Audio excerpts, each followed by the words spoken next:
So about the words you see on the dog food label, the marketing, the lingo, the terminology, the way the foods are described. I have a video about this that I made in like August of 2018 where I ramble on a little more, but I'm gonna really try to go quickly through these so I don't lose your focus. So I've had a few clients recently, or actually a lot of clients who are well-educated, intelligent people who eat clean, who care about where their food comes from, but they're still getting tricked and fooled by the marketing lingo on the bag of food or the commercials. So let's just go through those right now. Natural. The word natural is on a lot of things, your pet food. It doesn't mean anything. There's no definition.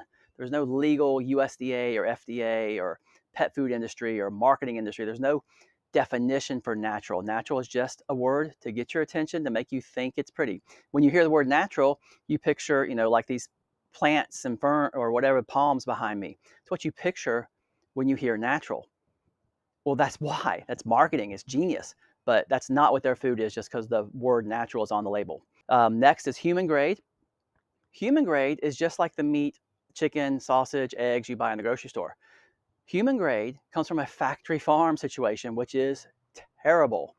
The factory farm system in the food buying in the grocery stores is really, really bad. You should look into it if you don't know. So that's human grade. So when the dog food bag says human grade, it makes you think it's better than other dog food. And it may be, but it's still terrible. If it is better than other dog food that's not human grade, then how bad is that stuff, right? Next, the picture on the bag. There's nothing anywhere that says that the picture has to represent what's in the bag. Just like any marketing, you see TV commercials of happy people taking drugs that'll kill you and all these pharmaceuticals and all this stuff. Like they show you a picture that evokes emotion and makes you happy or reminiscent or think of your childhood or think of some pretty place. So the picture of the ingredients might have bright colored vegetables and healthy looking meat and stuff. That's not what went into that dog food. What went into that dog food came out of a train hopper car and looked like sludge or slime or something. All right. One of the few things that is actually defined by the USDA is a little round green seal that says USDA organic. That is defined. It's just not that great. It means a few things about not having chemicals and a little bit more humane treatment, and it's better than not being organic certified. However, it's a lot of red tape, it's a lot of bureaucracy, it's a lot of time, it's a lot of money. So some of the smaller, cleaner, healthier, more natural farms are not going to waste their time and money, or they don't have the time and money to spend dealing with the federal government to get the USDA certification and inspection every week. So there's a lot of foods that are not USDA organic that are way better and cleaner and healthier than USDA organic. So, but that's one of the few that actually has some defined meaning. So grain-free.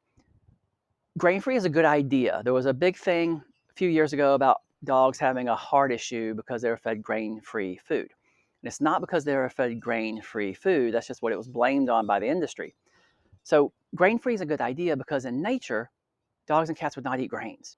And because in our country, just due to industrialization and processing, we've changed the way grains and glutens are grown and the way we've changed their chemistry and everything about them to make them easier to harvest with big machines and stuff. So a lot's changed about grains, but dogs and cats would have never eaten grains in the first place. The dry kibble companies, they went grain-free because they know people like you are looking for grain-free because you're doing that for your own health, your own diet. But to make that dry kibble stick together, they had to put some other starch in there. They put legumes or beans or peas or something else in there, which are equally as bad as grains. Those are things that dogs and cats would never eat in nature, and they've been industrialized and turned to GMO and all this stuff. So grain-free is not helping you any, even though it means there's no grains in there. The trade-off is there's other starches and legumes in there that are just as bad. Okay, cage-free is the next big keyword. So cage-free is defined as not being in a cage. So you might be buying cage-free eggs at the grocery store. It's not necessarily any better, okay? So you could picture there's 1 million chickens in this football field-sized warehouse. If they're in cages, yes, that's terrible. If they're cage-free, they're just as crowded. There's 1 million chickens on this football field-sized warehouse, walk around in their own poop, breathe in their own poop-filled dust as they walk around the floor, and cage-free is not really any better than being in a cage. It might even be worse. I'm not sure. Next one is free range. So here's the definition of free range. This is all marketing terms. This is all to get you to picture something that's not what's really happening, okay? Free range is defined as having access to the range or the outdoors. But again, what meets that definition could be a stadium-sized warehouse with 1,000,000 chickens in it with a garage door on one end that maybe a dozen of those million birds can actually have access to, that they can get to because they're so crowded. And then they wouldn't go out there because they'd be too scared. They've lived their whole life in this ceiling and artificial light covered building. They look out the door like a cat who's never been outside, and they look out the door and they see how high the sky is, and they like crouch down and freak out. The chickens wouldn't go out there anyway. So free range does not mean what you picture of them just roaming free on pasture. All right. Pasture raised, it does have a definition. They have to be on pasture.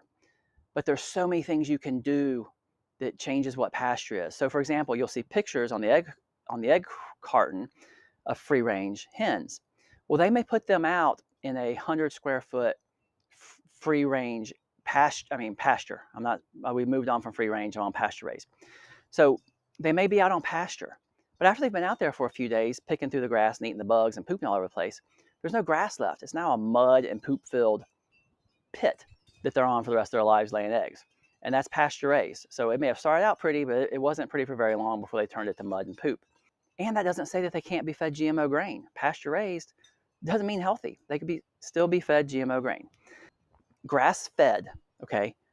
Grass fed means they have to be fed grass. But again, you picture them out on a pretty beautiful rolling green hillside.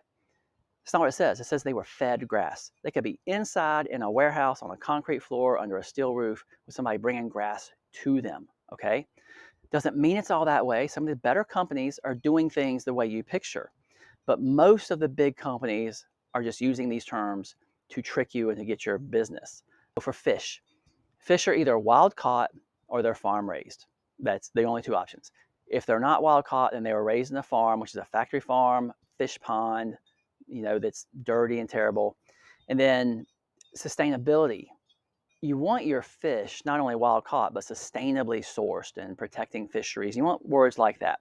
When it comes to sustainability, not just fish, also the sourcing of the meat and the chicken and the eggs. And the companies who are doing it right, the smaller, healthier companies, a lot of the ones I recommend who are doing it right, they're proud of it.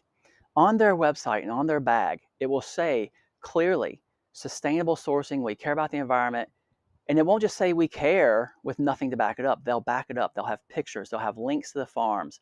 They'll have detailed data about what they're doing to, maybe conserve their carbon footprint or save fuel or save global warming. And those are good things.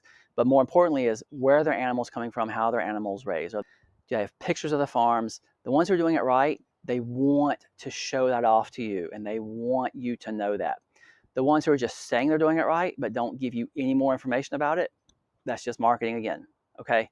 So if it sounds great, they need to prove to you that it's great. And some companies can, but most of the big companies are just using that for marketing. Thanks.